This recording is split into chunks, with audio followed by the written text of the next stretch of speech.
Au printemps 1952, dans une ferme paisible du comté de Lancaster, une femme amish, nommée Ruth Miller, a cultivé suffisamment de légumes pour nourrir 3 familles. Le tout à partir d'un petit jardin derrière l'écurie, où il n'y avait même pas une seule ligne électrique. La particularité résidait dans sa méthode. Chaque rangée de légumes était une idée, et chaque coin du jardin était une solution qu'elle avait planifiée. Les autres grand-mères amish sont exactement pareilles. Elles ne jardinent pas par essai et erreur. Elles construisent des systèmes basés sur ce qu'elles voient, leur expérience et des règles claires. Chaque matin, elle sort dans le jardin avec des boîtes d'œufs vides et des bouteilles en plastique coupées en deux. Les gens pourraient penser qu'elle perd un peu la tête, mais avec le temps, ils comprendront. Elle ne se contente pas de planter des graines. Elles conçoivent des jardins capables de prendre soin d'eux-mêmes. Ces 25 idées de jardinage sont si simples qu'elles ont presque été oubliées. Juste une grand-mère amiche. Et la 12e idée pourrait vous faire voir tout votre jardin d'une manière complètement différente. Cultiver des champignons avec de vieux cartons est une chose que beaucoup de gens souhaitent faire. Mais tout le monde hésite, car on pense que la culture des champignons est aussi difficile que celle des légumes, nécessitant de vastes terres fertiles, beaucoup de soleil, ou des kits spécialisés coûteux. Mais si vous regardez de plus près, dans la nature, les champignons poussent souvent sur des troncs d'arbres pourris, du bois humide ou des matériaux riches en cellulose. Et c'est exactement pour cette raison que les Amish ont pensé à utiliser du carton à la place. Ils prennent de vieux morceaux de carton, les humidifient légèrement, puis glissent les spores de champignons entre les couches de papier et les rangent soigneusement dans une boîte ou un récipient fermé. Le tout est placé dans un endroit sombre avec une humidité constante, comme sous l'escalier ou dans un coin de la réserve. Les champignons n'ont pas besoin de lumière. Ils poussent en décomposant la cellulose du papier, tout comme ils le font avec le bois pourri dans la nature. Après peu de temps, des grappes de champignons blancs commenceront à apparaître directement à partir de ces vieilles couches de carton. L'important est de maintenir une humidité uniforme et un environnement propre. Évitez de laisser le tout devenir trop sec ou trop humide pour prévenir l'apparition de moisissures indésirables. Si vous entendiez grand-mère vous dire de coucher votre plant de tomates à plat sur le sol lors de la plantation, vous penseriez peut-être qu'elle perd un peu la tête. Mais c'est en fait l'idée de jardinage la plus révolutionnaire que j'ai jamais vue. Habituellement, il faut creuser un trou profond, y déposer la plante verticalement, tasser fermement la terre et espérer qu'elle tienne bon. Mais en réalité, les jardiniers amish les plus expérimentés, qui récoltent toujours des tomates géantes, choisissent de creuser une longue tranchée au lieu d'un trou rond traditionnel. Ils couchent la tige entière horizontalement dans cette tranchée, ne laissant que la grappe de feuilles supérieure dépasser du sol. Cette idée vient de la façon dont les tiges de tomates développent des racines supplémentaires. Lorsque la tige est enterrée dans un sol chaud, cela déclenche la croissance d'un immense système de racines supplémentaires sur toute la longueur de la tige. Plus de racines signifie que la plante peut puiser l'eau et absorber les minéraux du sol avec beaucoup plus de force. Des études ont également prouvé que cette méthode consistant à mettre la plante au lit peut aider à augmenter la quantité de fruits de plus de 50%. Après seulement une semaine, le sommet de la plante se courbera automatiquement vers le soleil, créant une plante robuste avec des racines profondes et larges, capable de résister même au vent violent. Le marc de café a longtemps été appelé l'or noir dans le monde du jardinage. Mais si vous ne savez pas comment l'utiliser, il peut devenir un désastre pour votre sol. Vous avez peut-être lu sur certains blogs de jardinage qu'il faut verser le marc de café humide directement sur le sol juste après l'infusion. Après seulement 2 semaines, vous verrez de la moisissure blanche recouvrir partout, car le marc de café humide est un endroit parfait pour la prolifération de bactéries nocives. Les grand-mères sont un peu plus patientes. Elles étalent le marc de café sur une plaque de cuisson et le laissent quant à sécher complètement au soleil jusqu'à ce qu'il s'émiette comme du sable. Ensuite, elles mélangent ce marc sec avec des coquilles d'œufs écrasées. 3 parts de marc pour une part de coquilles d'œufs, pour créer un équilibre parfait d'azote, d'acide et de calcium. Ce mélange fonctionne incroyablement bien autour de la base de plantes comme les hortensias, les myrtilles ou les azalées, les aidant à fleurir de manière éclatante et à donner des fruits juteux. Une petite remarque est que nous ne devrions appliquer qu'une fine couche, pas plus d'un demi-pouce, environ 1,2 cm, et ne le faire qu'une fois par mois. Vous devez comprendre vos plantes avant de faire cela. Lors du semis, vous devez garder les graines humides le plus longtemps possible. Beaucoup de gens recherchent donc du papier épais et résistant pour ne pas avoir à le changer souvent. Mais cette résistance est exactement le problème. Lorsque la graine germe, les minuscules racines pénètrent dans les fibres du papier et y restent coincées. Au moment de planter, les séparer brise presque toujours les racines. C'est pourquoi les semis subissent facilement un choc ou poussent lentement. Ainsi, au lieu de papier épais, le papier toilette doux et facile à dissoudre est ce que les amish choisissent et utilisent. Une fois que la graine a germé sur le papier humide, au lieu de retirer la plante, grand-mère utilise simplement des ciseaux pour couper le morceau de papier entier avec la pousse et le plante directement dans le sol. Cette couche de papier se dissoudra ensuite rapidement et se transformera en fibres qui aideront le sol à rester meuble, tandis que les racines du semis ne seront pas du tout touchées. En conséquence, ces petites vies s'installeront immédiatement dans leur nouvelle maison sans aucun choc, aidant la plante à pousser verte et en bonne santé dès le départ. Cette méthode est particulièrement utile pour les graines minuscules comme la laitue ou la pervenche, où le fait de faire attention aux moindres détails apporte toujours d'excellents résultats. Il y a une solution d'arrosage très efficace et totalement gratuite qui se trouve juste dans votre bac de recyclage et que vous n'avez peut-être jamais remarqué. La plupart des gens aujourd'hui ont encore l'habitude de pulvériser de l'eau directement sur la surface du sol avec un tuyau. Mais cela fait que l'eau s'évapore rapidement sous le soleil avant de pouvoir atteindre les racines profondes en dessous. Les systèmes d'irrigation goutte à goutte modernes peuvent résoudre ce problème, mais ils sont coûteux et nécessitent une installation compliquée. Grand-mère nous a appris une version amish de ce système en utilisant de vieilles bouteilles de lait en plastique d'1 gallon. Elle perce quelques petits tonnitrous près du fond de la bouteille et l'enterre dans le sol juste à côté de la plante, ne laissant que le goulot et le bouchon au-dessus du sol. Une fois par semaine, elle remplit la bouteille d'eau et ferme le bouchon pour que l'eau s'infiltre lentement à travers les petits trous directement dans la zone des racines par osmose. Cette méthode permet de réduire le gaspillage d'eau jusqu'à 70% et garantit que l'humidité reste constante pour les plantes. Une vieille paire de bottes usées ne doit pas nécessairement finir dans une décharge isolée si vous savez comment lui donner une nouvelle âme.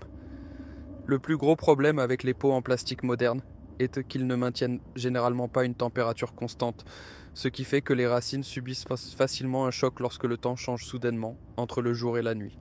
Le cuir durable des vieilles chaussures peut gérer cela. Grand-mère perce quelques petits trous dans la semelle pour le drainage, les remplit de terre noire meuble et y plante des grappes de fleurs éclatantes.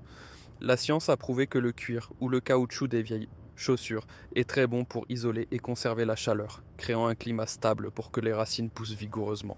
Ces pots de fleurs uniques en leur genre fonctionnent non seulement bien sur le plan biologique, mais créent également une beauté nostalgique, rendant votre clôture en bois ou vos marches d'entrée plus vivantes et chaleureuses que jamais.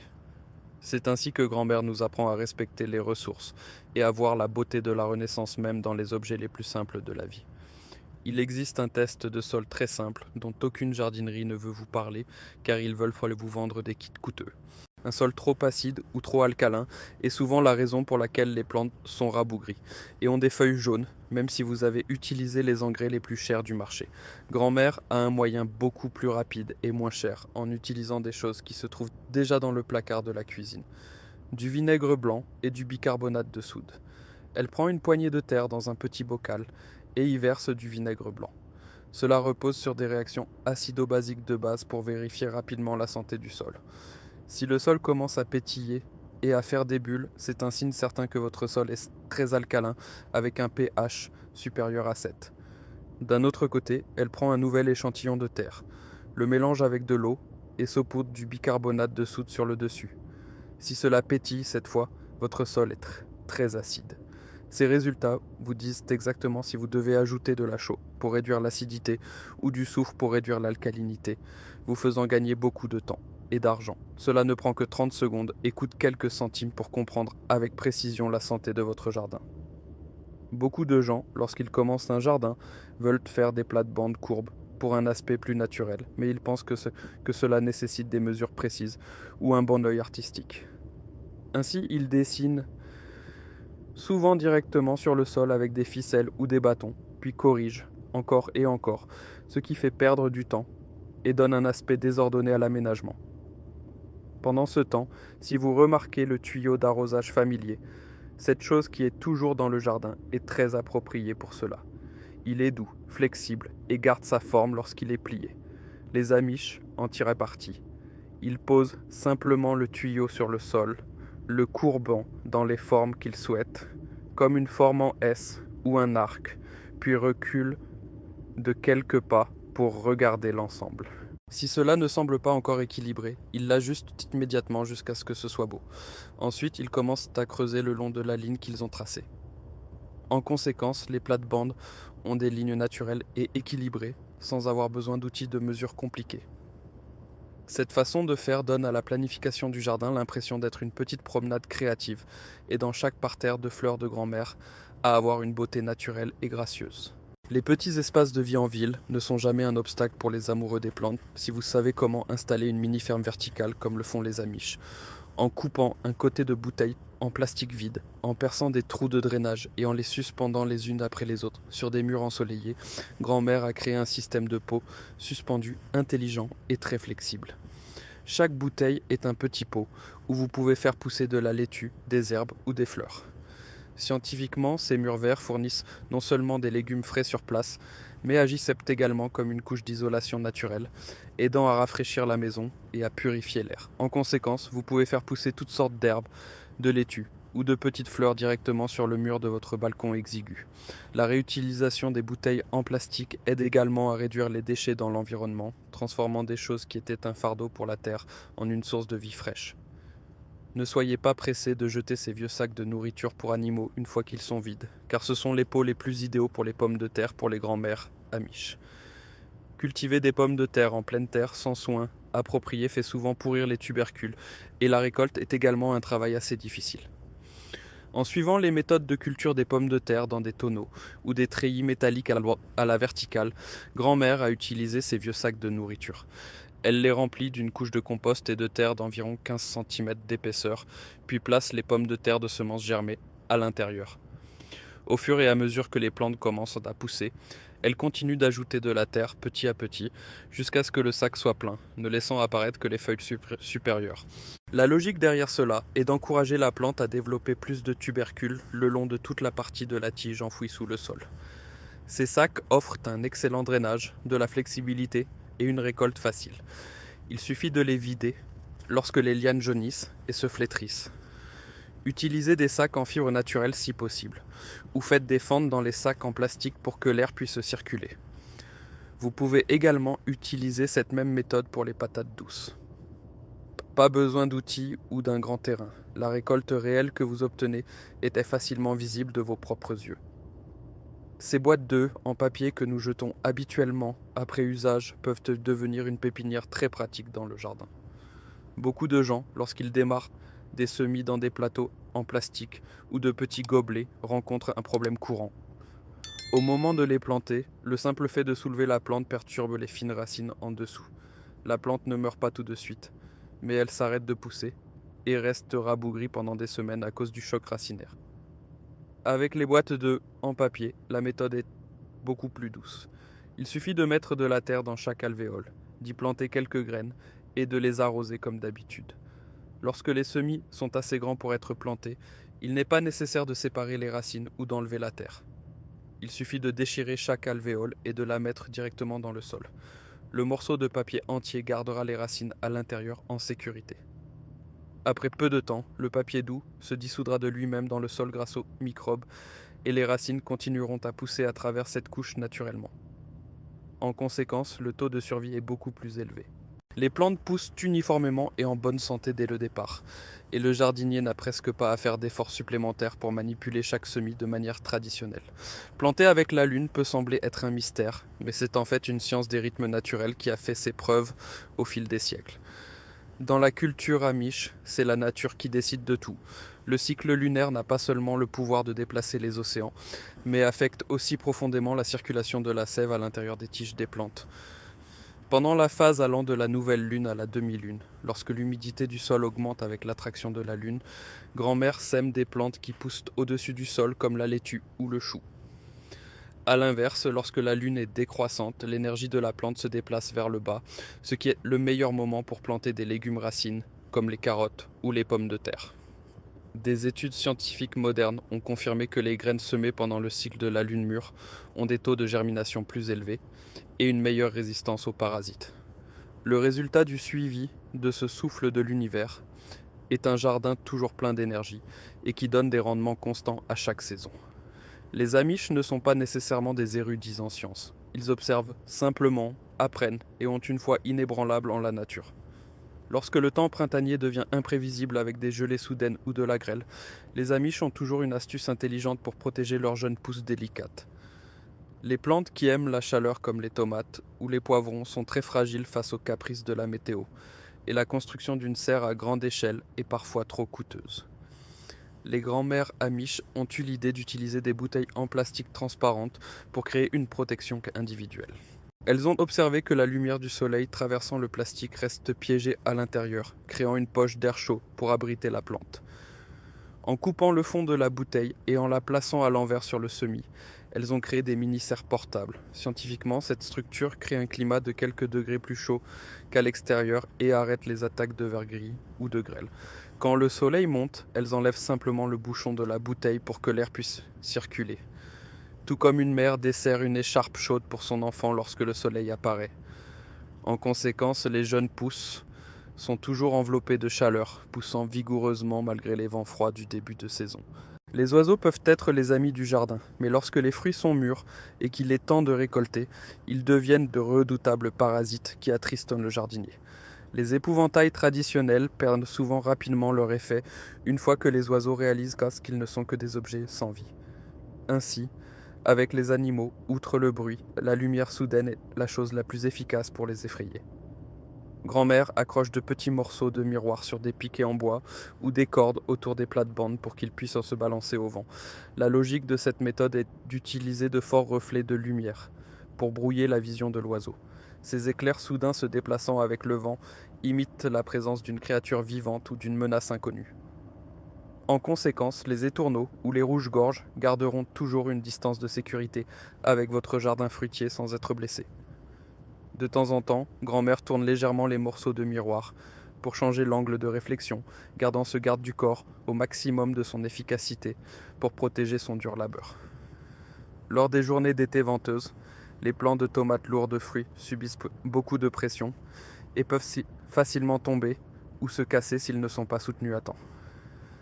Cependant, l'utilisation de fils de fer rigides ou de cordes en nylon coupe souvent accidentellement en profondeur l'écorce jeune et tendre, entraînant une infection et bloquant la sève qui nourrit la plante. Voyant la solidité du crin de cheval lorsqu'il est tressé en corde et sa douceur lors du pansage de ces animaux fidèles, les Amish ont pensé à utiliser les crins de cheval tombés comme attache. Ils ramassent les longs crins après chaque soin apporté aux chevaux et les torsadent doucement pour en faire des attaches naturelles. Le crin de cheval est naturellement très solide, mais possède une élasticité et une flexibilité merveilleuses, permettant à la tige de se balancer naturellement dans le vent sans être blessée. Les plants de tomates de grand-mère poussent toujours en bonne santé avec des tiges épaisses et aucun signe de blessure due aux attaches. Plus spécial encore, le crin de cheval est un matériau naturel. Il est donc entièrement biodégradable, ce qui rend le nettoyage du jardin en fin de saison très simple et écologique. Le cauchemar appelé pourriture des racines peut faire s'effondrer tout un plateau de jeunes pousses vertes du jour au lendemain, laissant sous le choc quiconque attend une nouvelle récolte.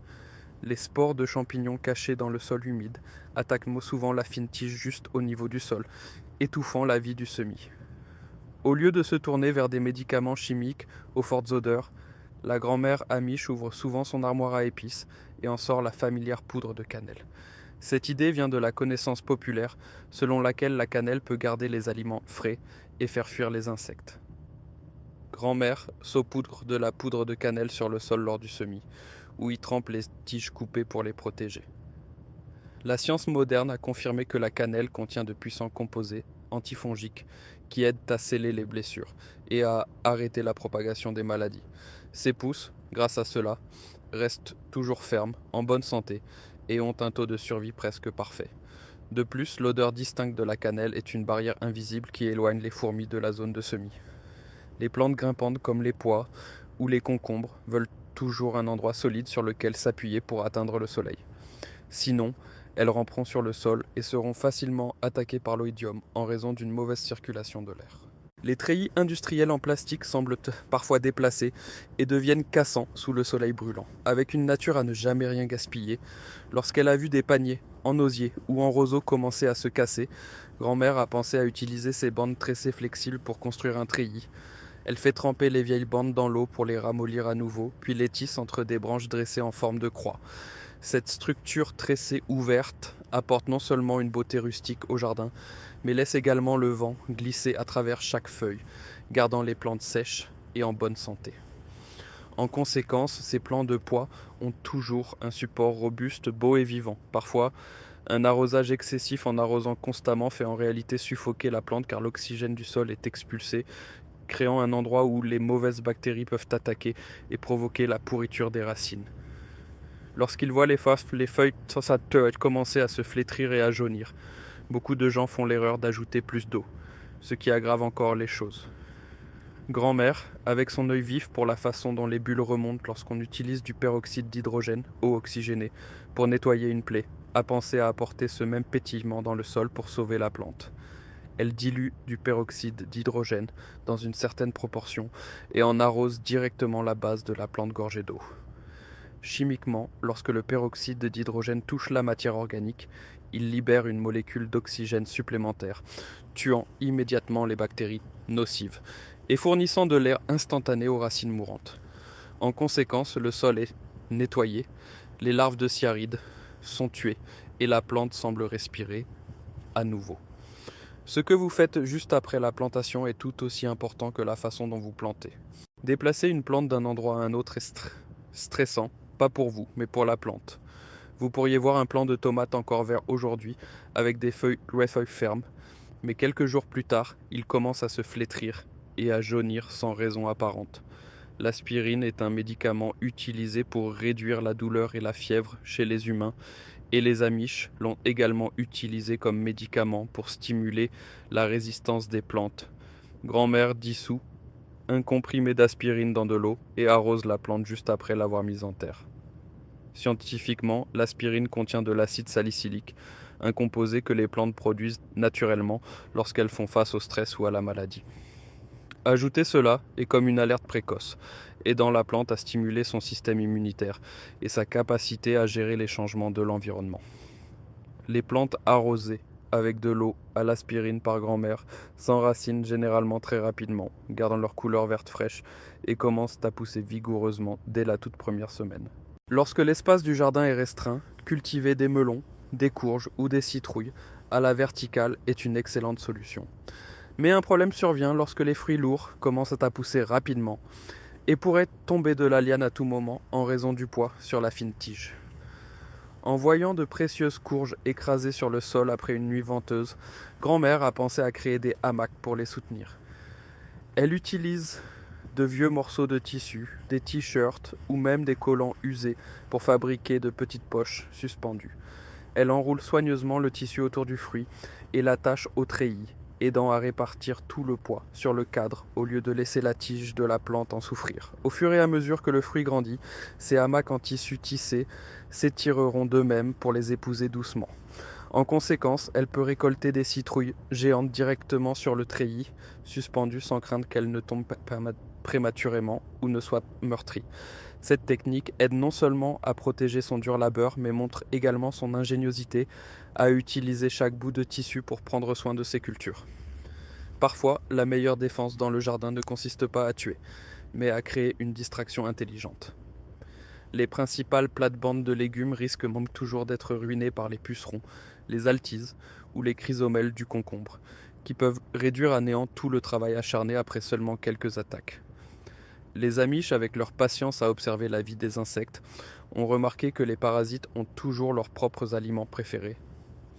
Au lieu de laisser les pucerons trouver les tomates, grand-mère plante souvent discrètement des capucines éclatantes au bord du jardin ou utilise la courge Blue Hubbard pour éloigner les punaises de la courge des précieux légumes. Scientifiquement, ces plantes envoient des signaux olfactifs qui sont beaucoup plus attrayants que la culture principale, les transformant en sacrifices héroïques qui attirent toute l'attention.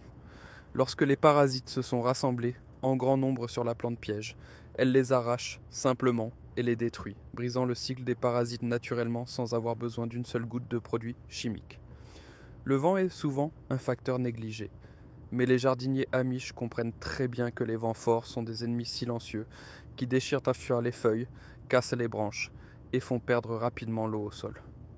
Dans les terres ouvertes, le vent peut faire chuter soudainement la température du jardin, accélérant la perte d'eau et faisant flétrir les plantes même si elles ont assez d'eau. Au lieu de construire de solides clôtures en bois qui ferment l'espace, grand-mère observe souvent la flexibilité et la force des grandes plantes, comme les tournesols ou le maïs face aux tempêtes. À partir de là, elle a pensé à installer des brise-vents vivants et colorés du côté d'où vient le vent.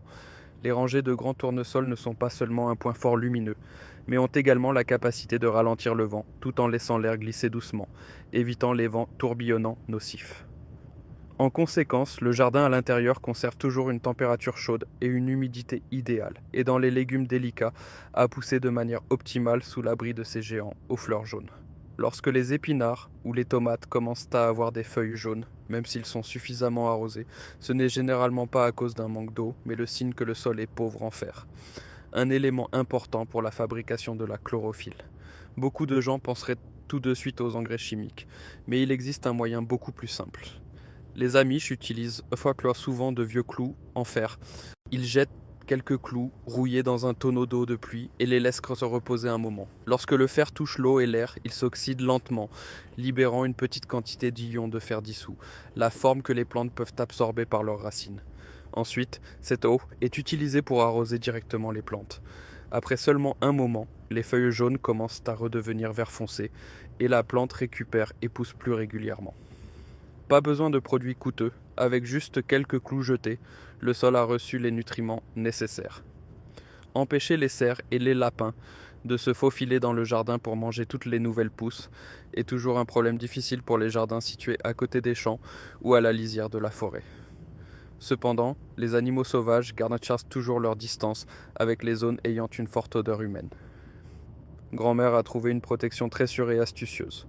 Elle accroche souvent des pains de savon à forte odeur comme Irish Spring dans de vieilles chaussettes et les attache autour de la clôture du jardin. Le parfum puissant du savon agit comme une barrière olfactive qui perturbe le nez sensible des cerfs et des lapins, les mettant mal à l'aise et les éloignant de la zone. C'est un répulsif sans produits chimiques qui est particulièrement efficace pendant la phase de nouvelle plantation, lorsque les jeunes pousses sont les plus vulnérables. Cette façon de faire permet non seulement de garder le jardin en sécurité, mais apporte également une odeur agréable chaque fois que le vent souffle, créant un espace paisible et relaxant sans avoir besoin de mesures violentes ou de clôtures électriques coûteuses. Il y a quelque chose qui pourrait sembler un peu étrange et un peu salissant, mais c'est le secret qui apporte une explosion de croissance au jardin de tomates de grand-mère, enterrer des restes de poissons profondément sous les plantes. Le plus gros problème pour le sol après de nombreuses saisons de croissance est la perte de nutriments, en particulier l'azote et le phosphore, qui sont essentiels à la croissance des feuilles et des fruits. Nous nous concentrons généralement uniquement sur la fertilisation de la surface, ce qui fait que les nutriments sont rapidement emportés et que les racines profondes ne peuvent pas les atteindre. S'inspirant d'une astuce secrète que les Amérindiens ont enseignée aux premiers colons, elle place des têtes, des arêtes ou un petit poisson entier au fond du trou de plantation avant d'y mettre la plante. Au fur et à mesure que le poisson se décompose, il libère lentement une grande quantité d'azote, de phosphore, de calcium et d'autres oligo-éléments, devenant un super aliment à libération lente qui nourrit la plante tout au long de la saison. Pour éviter les odeurs et empêcher les animaux de creuser, n'oubliez toujours pas d'enterrer les restes de poissons à au moins 30 cm de profondeur afin que cela n'affecte pas votre environnement de vie. Les plumes, en particulier le fin duvet des poulets ou des canards après leur préparation, constituent en réalité une source d'engrais incroyablement précieuse que grand-mère ne laisse jamais se perdre. Un problème fréquent pour les plantes est le besoin d'un apport constant en azote tout au long de leur cycle de croissance. Alors que la plupart des engrais chimiques d'aujourd'hui se dissolvent trop vite et sont facilement emportés après seulement quelques pluies, les grands-mères déposent une couche de plumes tout au fond du trou de plantation avant de semer des graines ou de mettre en terre un plant. Scientifiquement, les plumes sont principalement composées de kératine, un type de protéine très riche en azote, mais avec un taux de décomposition très lent grâce aux microbes du sol. Enterrer des plumes sous la plante revient à installer un réservoir de nutriments à libération lente, fournissant de l'azote en continu à la plante pendant de nombreux mois. En conséquence, les feuilles de la plante restent toujours vertes et robustes, et les racines poussent plus profondément et plus largement pour absorber les nutriments. Une petite astuce de grand-mère consiste à toujours recouvrir les plumes d'une fine couche de terre, afin que les jeunes racines ne les touchent pas directement au début, garantissant ainsi à la plante le départ le plus sûr et le plus durable. Au lieu d'arracher les mauvaises herbes et de les jeter, les Amish les voient d'une manière différente. Elles sont une source de nutriments qui ont été puisés profondément sous terre. Ainsi, ils utilisent la méthode qui consiste à couper et laisser sur place pour conserver toute cette valeur directement sur la planche de culture. La marche à suivre est très claire. Lorsque les mauvaises herbes commencent à pousser en hauteur, utilisez une houe bien aiguisée, une faucille ou des ciseaux pour les couper près de la base. Le moment le plus important est avant que les mauvaises herbes n'aient le temps de produire des graines, afin d'éviter qu'elles ne se propagent. Après la coupe, pas besoin de nettoyer. Laissez simplement la couche de mauvaises herbes reposer directement sur le sol comme un paillis naturel. En séchant et en pourrissant, cette couche de mauvaises herbes restitue l'azote et les minéraux qu'elle a puisés dans les couches profondes du sol.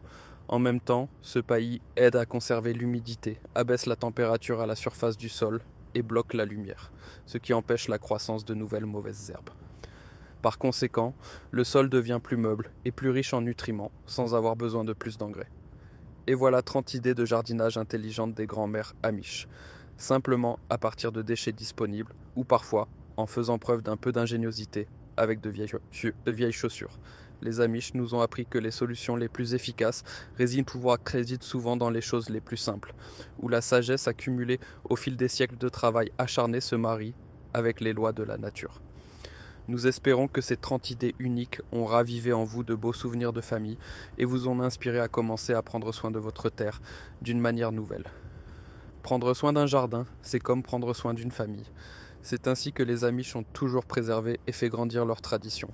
Si ces histoires de sagesse ancienne ont changé votre façon de voir le sol sous vos pieds, n'hésitez pas à vous abonner à notre chaîne et à aimer cette vidéo. Nous découvrons l'histoire et les secrets que le temps a essayé d'enfouir. Plantons ensemble les graines d'un avenir meilleur. Le prochain trésor de connaissances sera bientôt révélé. Pensez.